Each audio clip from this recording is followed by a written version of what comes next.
Nós estamos na quinta mensagem, temos mais uma semana que vem, que é a sexta mensagem, focada em cima do exemplo do profeta Elias. Nós vemos que Elias foi um homem que ele decidiu fazer diferença, então ele não se conformou com uma situação que existia, e ele disse: eu vou mudar essa situação. E para isso ele precisou obedecer a Deus. E quando ele obedeceu a Deus, ele criou um problema para ele, porque ele passou a ser procurado de morte. Mas ele foge, Deus o sustenta, e quando Deus manda que ele volte, ele precisa ser ousado. Ele vai usar ali então a ousadia, porque o que Deus mandou ele falar era exatamente a causa do problema. Rei, eu não sou o causador de problema, você e a sua família sim. Então essa ousadia para falar fez com que ele também tivesse agora coragem para fazer alguma coisa. E na semana passada Deus nos deu a palavra falando que a coragem é para realizar algo extraordinário.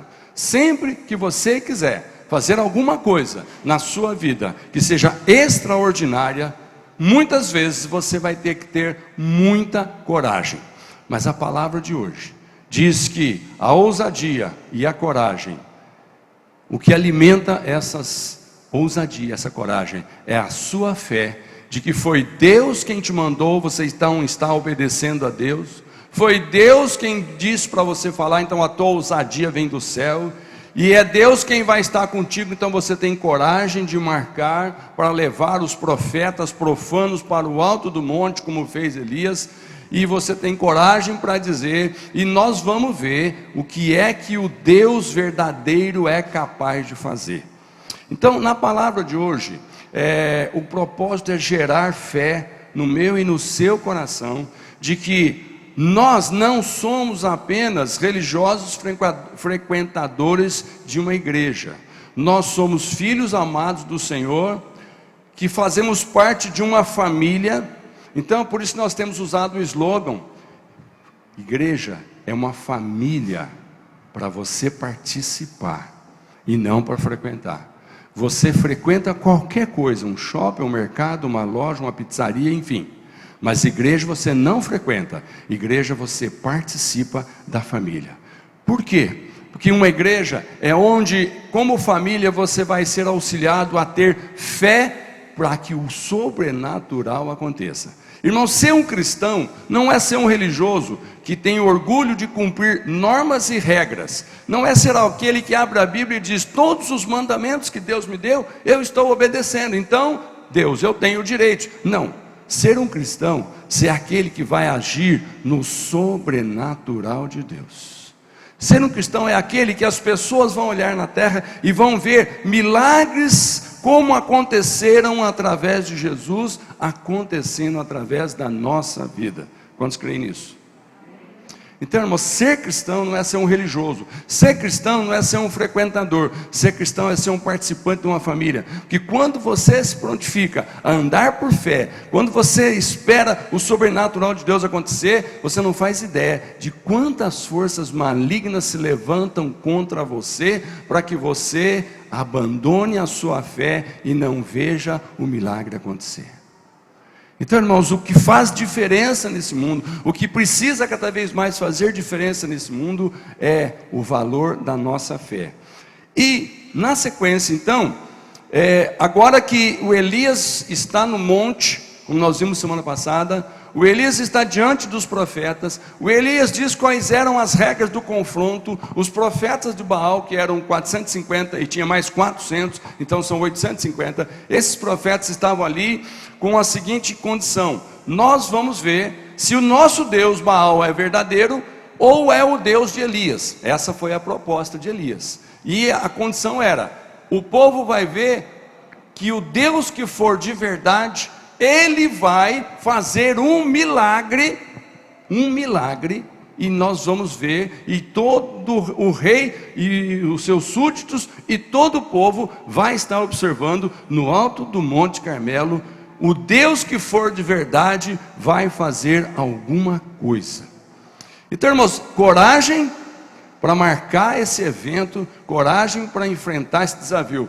Mas Elias não tinha só coragem. Elias tinha fé. Eu quero que projeta 1 Reis capítulo 18, versículo 33, onde você vai ver o que é a sequência de Elias agindo com fé, logo depois que chega o momento dele agora. Primeiro foram o dia inteirinho, os 450 profetas clamando para Baal, o dia inteiro, sol forte, em cima de uma lenha, em cima de uma carne, que tinha que pegar fogo, sem que ninguém pusesse fogo com fósforo ou com outra coisa pirotécnica.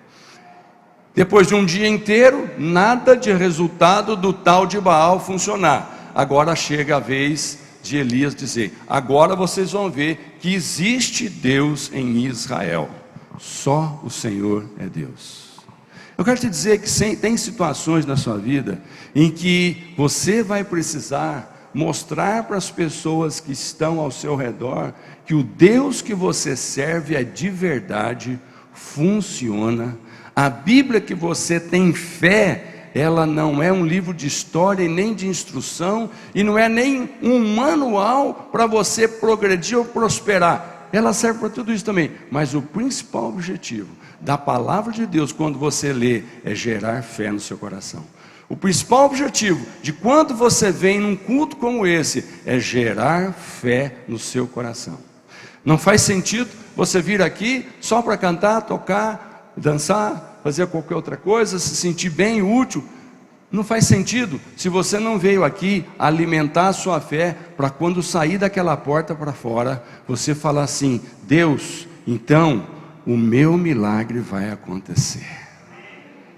Então, Senhor, aquilo que eu penso que não é para hoje, o Senhor diz: é para hoje, porque eu sou o Deus, o mesmo de ontem, de hoje, vou ser sempre o mesmo. Então, amados, vir na igreja, assistir um culto, é para alimentar a fé. E o meu desejo nessa noite, eu pedi a Deus que desse sabedoria com palavras, e eu vou usar até mais um trechinho do filme que eu usei semana passada, para você alimentar a sua fé. Mas o texto diz assim: Elias depois arrumou a lenha, cortou o novilho em pedaços e o pôs sobre a lenha. Então lhes disse: encham de água 4 jarras grandes e derramem-na sobre o holocausto e sobre a lenha. Façam-no novamente, disse. E eles o fizeram de novo. Façam-no pela 3ª vez, ordenou, e eles o fizeram pela 3ª vez. A água escorria do altar, chegando a encher a valeta. Eu quero que você note a orientação de Elias. Vocês vão colocar 4 cântaros de água em cima da lenha, por 3 vezes. Irmãos, presta atenção. Qual era a proposta? Não era tacar fogo naquele holocausto? Alguém aqui, quando vai fazer um churrasquinho em casa, encharca o carvão de água? Se alguém for lá e fizer uma gracinha e molhar o teu carvão, se você não comprar outro carvão, aquele dia estragou o teu churrasco. Mas Elias, irmãos, depois de um dia todo, daqueles profetas de Baal desesperado, aquele sol super quente, esperando, quem sabe, uma combustão espontânea, quem sabe aquela lenha no sol do meio-dia, de 2 horas da tarde, aquele calor violento naquele deserto, quem sabe não pega fogo sozinho. Então eles foram lá ganhando tempo, se cortando, fazendo 1000 coisas, e nada de pegar fogo. Ninguém podia pôr, tinha que vir do Deus. E quando Elias chega, ele pede para derramar 4 cântaros de água sobre a lenha, por 3 vezes. O que você acha que Elias estava crendo? Que o Deus que o mandou, que ele foi ousado e corajoso, não ia abandoná-lo na sua fé. Elias já tinha história de andar com fé em Deus. Irmãos, quando nós temos uma história de fé na nossa vida, ninguém nos afasta do Senhor.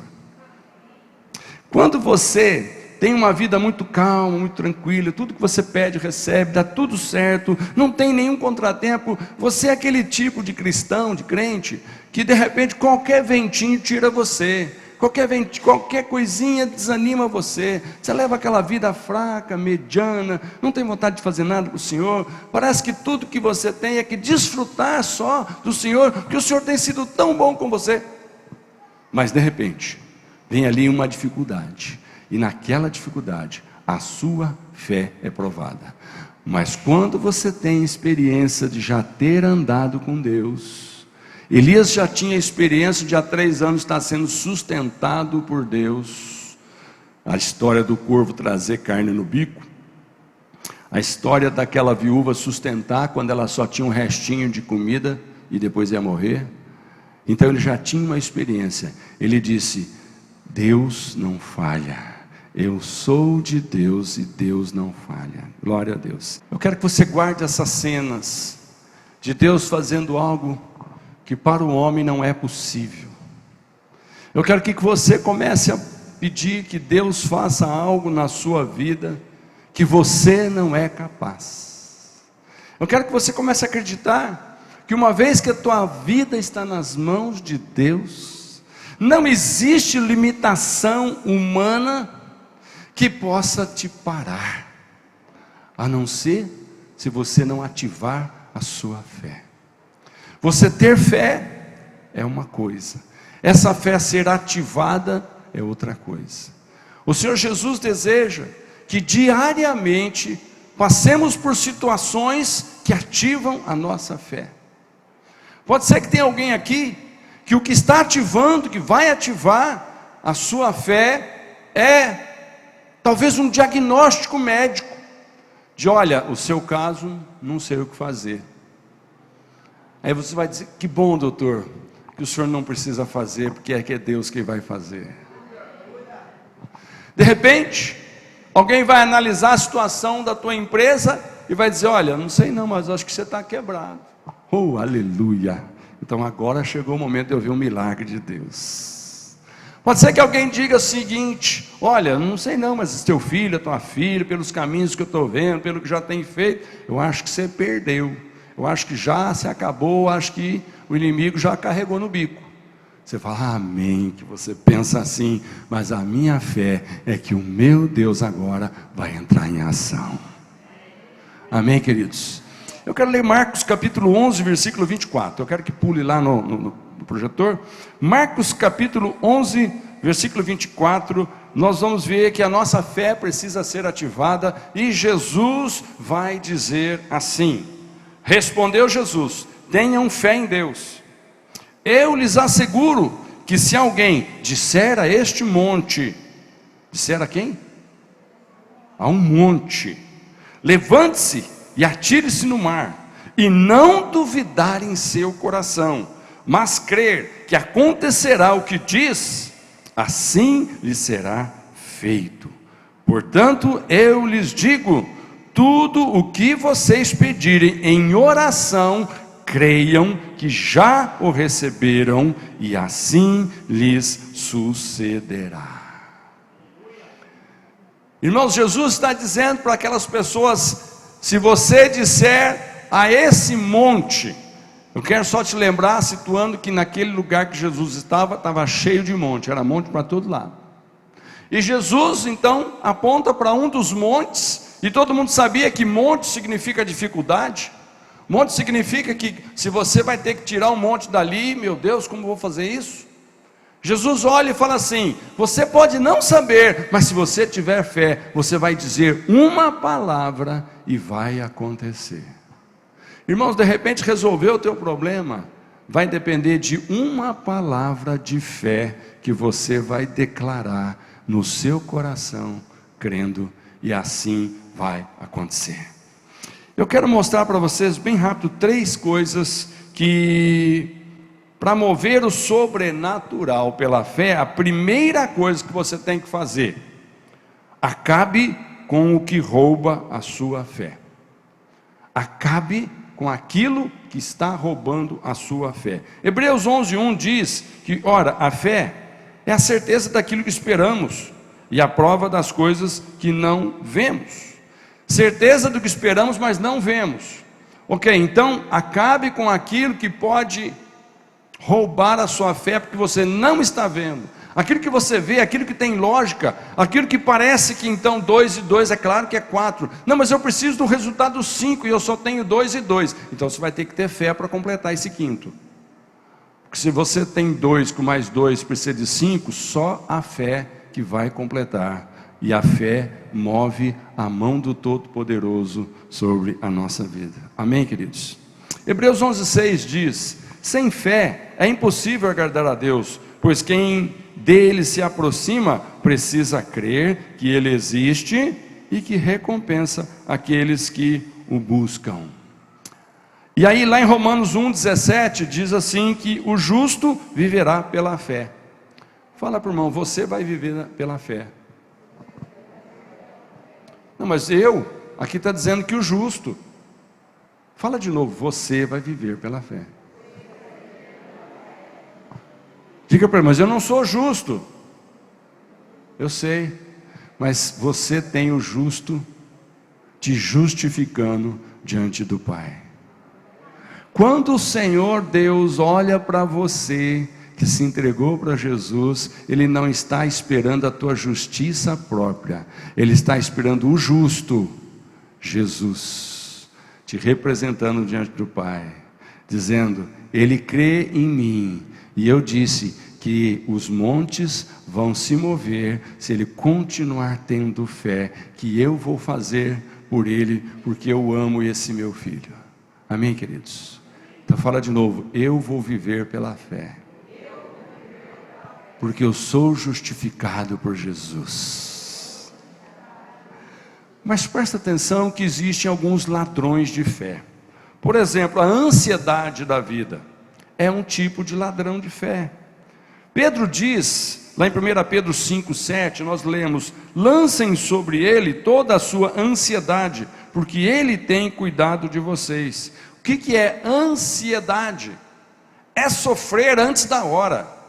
Ansiedade tem a ver com aquilo que você está vendo, porque está diante dos seus olhos, mas você não quer aquele resultado, porque você já sabe aonde que aquilo vai dar prejuízo, sofrimento, tristeza, e você então está olhando para aquilo, mas você fica ansioso enquanto não vê aquilo acontecer. Alguém chega e fala, calma, você não confia em Deus? Confio, mas eu não vejo a hora que esse negócio acaba, porque eu estou cansando. Lança a sua ansiedade no Senhor. O que é lançar a ansiedade no Senhor? Precisa de fé. Se o Senhor disse que arma forjada nenhuma prevalecerá contra a sua vida, acredita, homem de Deus, mulher de Deus. Arma forjada nenhuma vai prevalecer contra a tua vida. Se isso acontecer, vai ser mesmo uma desgraça, mas quem diz que Deus vai deixar acontecer? Pastor, mas está na iminência, pode vir. Não chegou a hora. Deus, enquanto não chega a hora, Ele não move. Está entendendo? Então continua crendo, não deixa a ansiedade criar tristeza, angústia e até prejudicar a sua saúde. Nós encontramos lá em Filipenses 4:6, versículo dizendo, não andem ansiosos por coisa alguma, mas em tudo, pela oração e súplicas e com ação de graças, apresentem os seus pedidos a Deus. Você tem algum pedido para apresentar a Deus hoje? Eu quero que você apresente esse pedido agora. Você pode, nesse momento, mentalizar o que é que você vai entregar agora para o Senhor. Feche os teus olhos só um pouquinho, por favor. Mentaliza agora o que é que está te causando ansiedade e fala assim, eu estou entregando a Ti. Mas você veio aqui na igreja para voltar para casa transformado pelo poder de Deus que está nesse lugar. Você tem que ter fé que aquilo que você está pedindo em nome de Jesus, nesse ambiente sagrado que nós declaramos aqui, é para gerar fé. Aqui é um ambiente de Deus, aqui o Espírito Santo está presente. Deus nos trouxe aqui para que a sua palavra nos convença que Ele fará o impossível acontecer. Não fique ansioso. Amém? Mas nós temos outros ladrões de fé. O espírito do medo é um outro ladrão de fé. Isaías 41:10 diz, por isso não tema, pois eu estou com você. Não tenha medo, pois eu sou o seu Deus. Eu o fortalecerei e o ajudarei. Eu segurarei com a minha mão direita vitoriosa. Espírito do medo ataca feio sobre todos, não poupa ninguém. Porque é um espírito que anda por aí procurando aonde pousar. Se você se tornar aquele galinho convidativo para o espírito do medo pousar, ele senta e te atribula, e te entristece, e te amargura, e o milagre de Deus não acontece. Está entendendo, irmãos? Então cuidado com esse espírito. Lá em Salmo 56:3 diz: mas eu, quando estiver com medo, o que eu faço? Quando você estiver com medo, o que você faz? Declara: quando eu estiver com medo, confiarei em ti. Está projetando para você declarar com fé: quando eu estiver com medo, eu quero que você me convença que tem fé. Quando? Aleluia. Então, cuidado com esse ladrãozinho do medo. Ele é comum, ele vem mesmo e não poupa ninguém, mas confio em ti. Terceiro, relacionamentos negativos.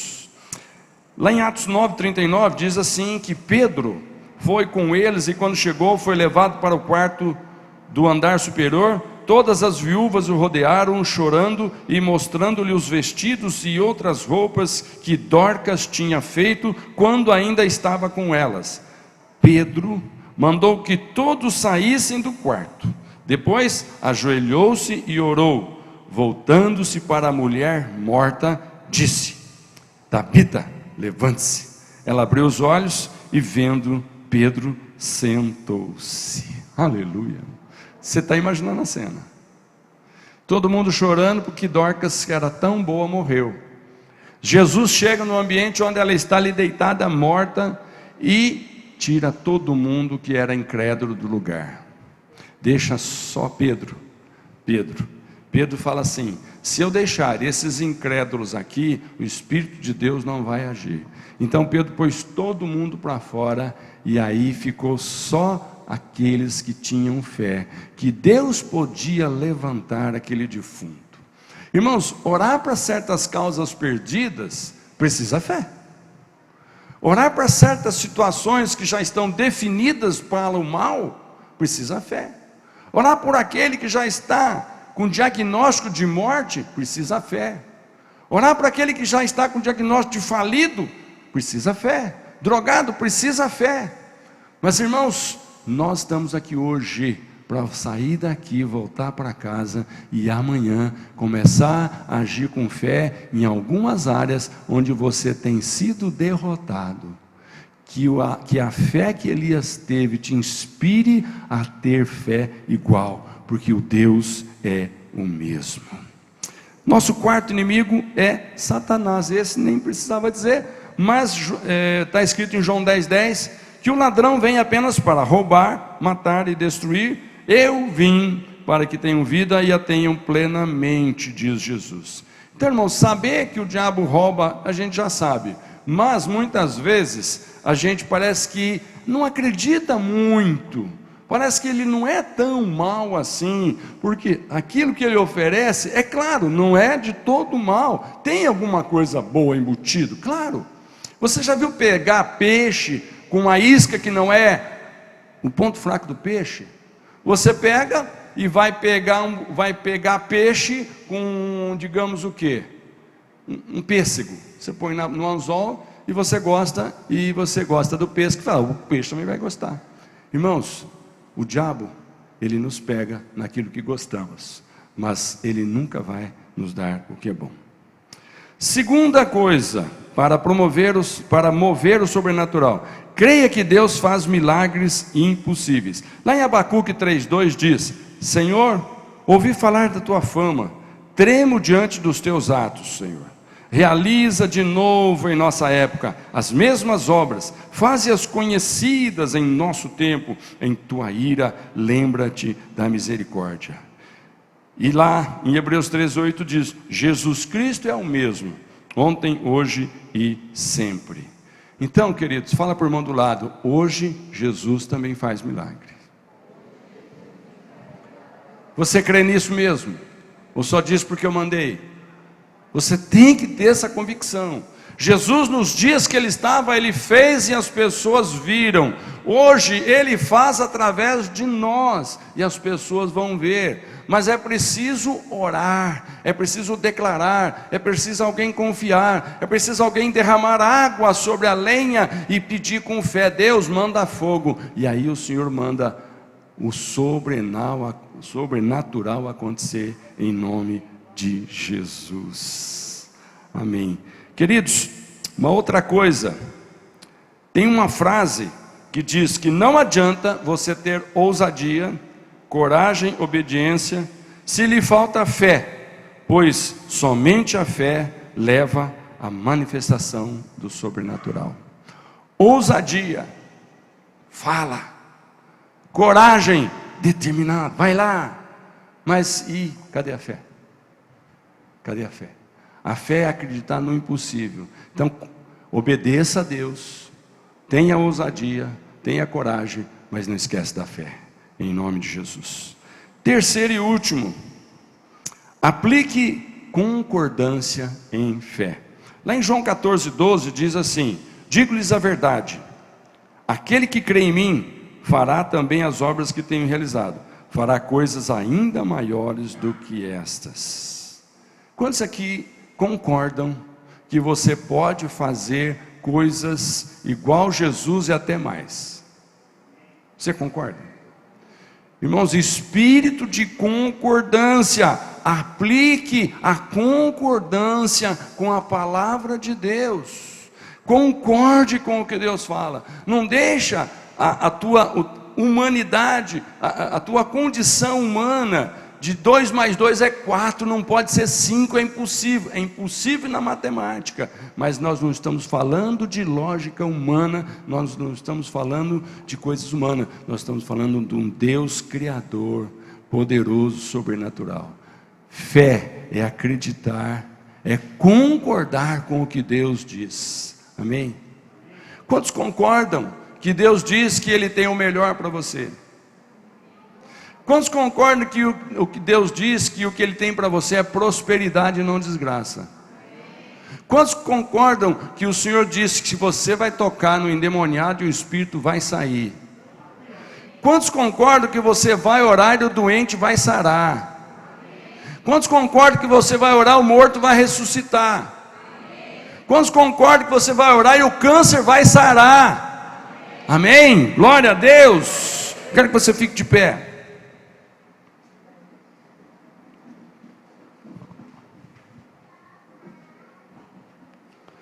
Eu quero dizer uma coisa para você. Me escuta o que eu vou dizer para você. Deus não quer que eu e você tenhamos apenas conhecimento a respeito das experiências sobrenaturais dos heróis da fé. Deus não está apenas querendo nos informar. Irmãos, quando eu escolhi o personagem de Elias para usar a vida dele para inspirar a gente, não foi só para te aumentar o conhecimento bíblico. Irmãos, Bíblia você não estuda para responder concurso bíblico. Bíblia você estuda para gerar fé de que aquilo que aconteceu hoje acontecerá de novo. Porque hoje eu e você somos os personagens dessa história. Você acredita? E sabe, uma das coisas lindas que nós temos que crer é que o Senhor Jesus Cristo veio buscar todos que estavam perdidos. E eu e você estávamos na lista dos perdidos. Você concorda com isso? Olha a concordância. Eu, você, estávamos na lista dos perdidos, mas você não foi achado. Foi achado. Eu quero que nesse momento você ore para que você também encontre outras pessoas. Sabe, irmãos, agora em março nós vamos começar uma campanha de encontrar pessoas perdidas e trazê-las até Jesus. Casas de Paz é um projeto para facilitar obedecer ao chamado do Senhor. Quantas pessoas estão perdidas perto de nós, elas não podem continuar perdidas. Mas pela fé, nós não vamos olhar para a incredulidade daquele coração, para o estrago que o diabo já fez nele. Nós não vamos olhar porque ele não, às vezes, nem acredita em Deus. Esquece. Você só tem que falar: Deus, se eu tenho um chamado, eis-me aqui. Se o Senhor veio do céu para a terra para buscar o que estava perdido e diz que agora eu devo continuar encontrando quem estava perdido, eis-me aqui, conta comigo. Será que alguém levanta a mão comigo aqui? Então você vai dizer comigo: Senhor Jesus, faz de novo. Espírito Santo, faz de novo aquilo que fizeste quando Jesus estava na terra. Diga: eu creio que a minha fé, se for ativada, eu verei o sobrenatural acontecendo na minha vida.